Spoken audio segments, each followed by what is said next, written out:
Hello everybody out there in YouTube Nation and the CFL lovers across Canada. Another bit of a cloudy day, but pretty nice and warm for this time of year in November. We're having a really nice beginning of winter. Shortens the winter up a long ways when you get nice days like there's no sunshine but decent temperature. It's even supposed to be above zero here, +7 on the weekend, which would be really unusual. That bode well for the games this weekend. Both games, the weather shouldn't be too terrible for either teams. Winnipeg is just a couple below zero, and the only thing that might happen there is the wind. In Toronto, a little bit warmer, hopefully no rain. So the weather shouldn't be too big a factor on either game this weekend in the CFL, the East and West Finals. Just a short video who I'm picking this weekend and why. And start with the first game. Toronto is at home taking on the Montreal Alouettes. The favorite obviously is Toronto. Yeah, I think Toronto is the favorite by 10 points. I'm not sure they'll cover that spread. Might be a good bet. But it's all gonna come down to how good Cody can perform. If Toronto gets ahead and Cody has to throw the ball long downfield, I think that's a game over.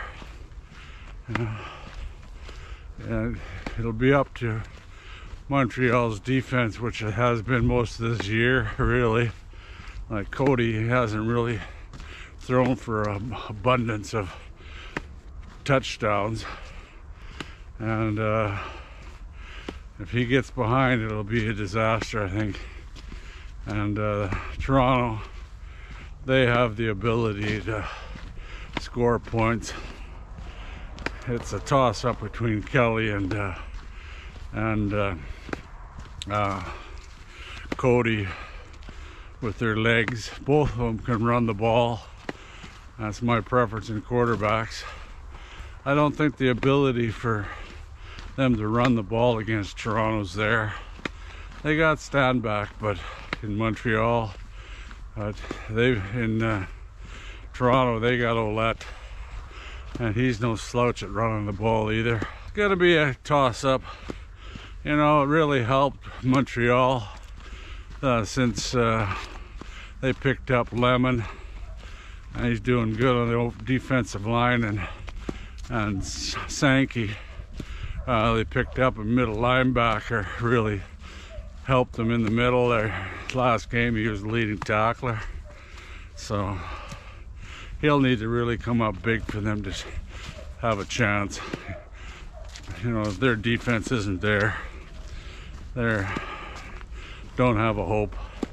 Like if they get that 10-point spread, I think Cody will be coughing the ball up, and turnovers are so important in the playoffs. They are exaggerated how important they are in the playoffs, turnovers, and I think Toronto will probably win that battle, and that'll cause them to win the game. I'm actually cheering for Montreal also, but I don't think they'll do it. It'd be good to see them in the Grey Cup. Also, Toronto, they got that week off before the playoff game too, so they've been off for a while. That's going to help them big time. And I don't know if they'll cover the spread, but I'm still thinking Toronto's going to win this game. The other game on the agenda is Winnipeg's at home against the BC Lions. And it's going to be a close game. I think that'll be the better game of the two. I hope they're both really exciting for the CFL's sake. keep those fans coming in next year, next season. But the weather shouldn't be too bad. It'll still be a big adjustment for BC. Playing outdoors isn't like playing under the dome. Your shoes and the wind and everything like that could be a big factor. It shouldn't be too cold, which would be nice. The receivers shouldn't have any problem getting the ball or hanging onto the ball.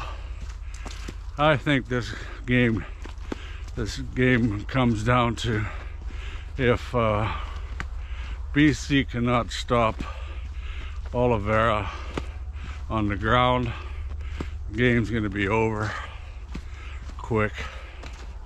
If he gets over 100 some yards rushing, I think they'll win this game. And especially now, I think the bloody starting lineups haven't come out for any of these games yet.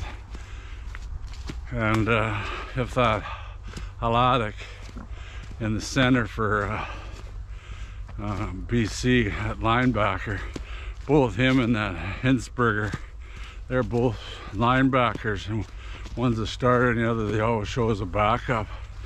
If either one of them can't go, could be a disaster. Where BC should have an advantage though is the receivers. I think they have the better receivers. That's just because a couple of them haven't been able to even practice this week, what I hear.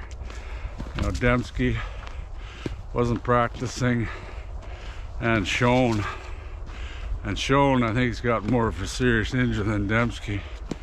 Although Shea, he's pretty coy about revealing any information. So we'll see if they're both on the starting lineup here soon. But even if Schoen is okay, he'll be limited, I'm sure, because I think it's a leg problem. BC's only hope is Adams shines big time, really big time. He has to have one of his best games for them to compete in this game. That's for sure. Hi, buddy. Where was I? I just started talking to a guy about the games this weekend here. And if Adams, he's got to have a big game. If they can get up a few points, you know, like even 10 points or so, and force Collaros to have to throw the ball, it might be a different story again there. Collaros, he's only run sparingly.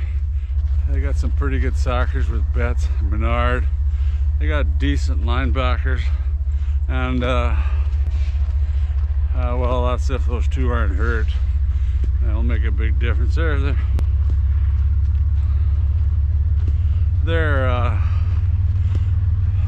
backs are pretty good. I mean, their DBs are pretty good.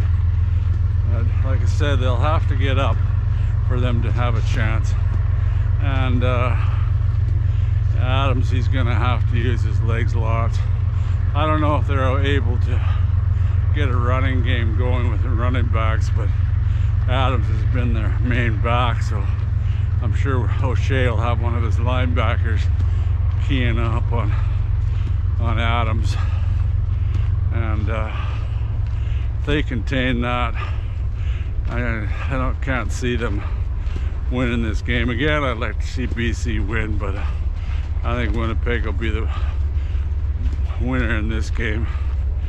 So, yeah, like I say, turnovers again in this game, big time, and those stats really favor the Bombers.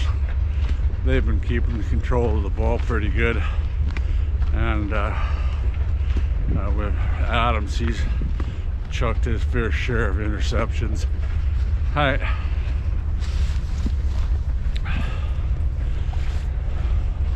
So if Adams can control the ball, again, that'll be a key to their win, if they've got any chance at all. That's about it in those games. Like I said, I'd like to have the underdogs win this weekend. Be a really good weekend for me, but I don't think it's gonna happen. I just hope they're good games, and reffing's good. Keep those flags in your pocket, refs. Makes for a lot more interesting game if you let the guys play.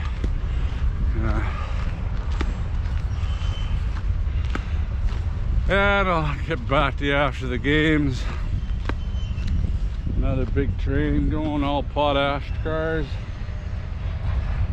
Big ship a lot of potash out of here in Saskatchewan. I'd like to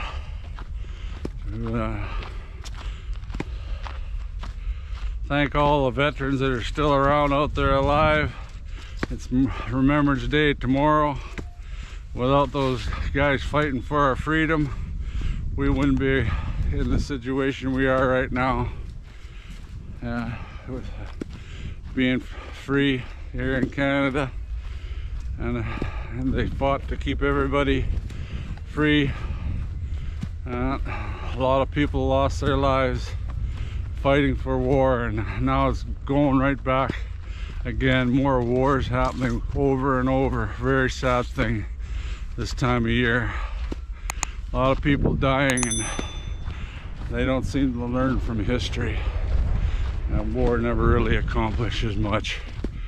Not much at all. Anyway, till next time. Wish my riders were playing in these damn games. And it still saddens me a lot, but till next year, go Riders, go.